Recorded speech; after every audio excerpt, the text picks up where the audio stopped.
One day, Joseph, this is the Maasai warrior who showed up in Amsterdam from his tribe.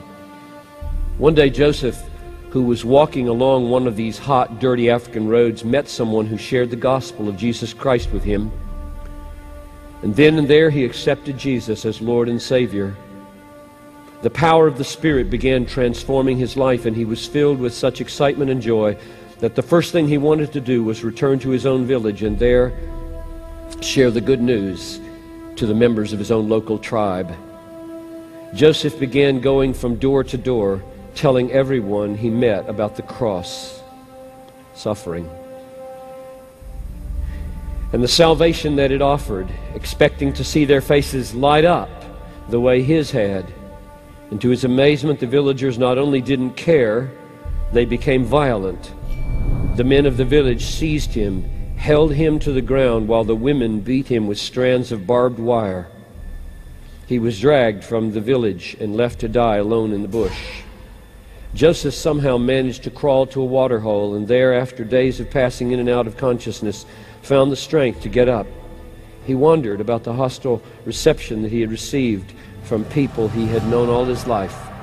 He decided he must have said something wrong or left something out from the story of Jesus. After rehearsing the message that he gave at first, he decided to go back and share this message again.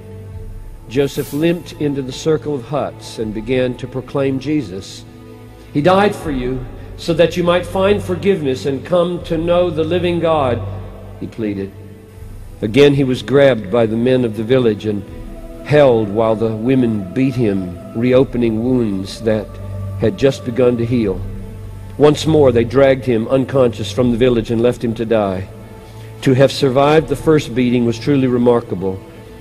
To live through the second was a miracle.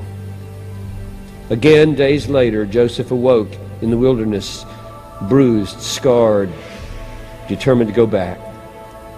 He returned to the small village, and this time they attacked him before he had a chance to open his mouth.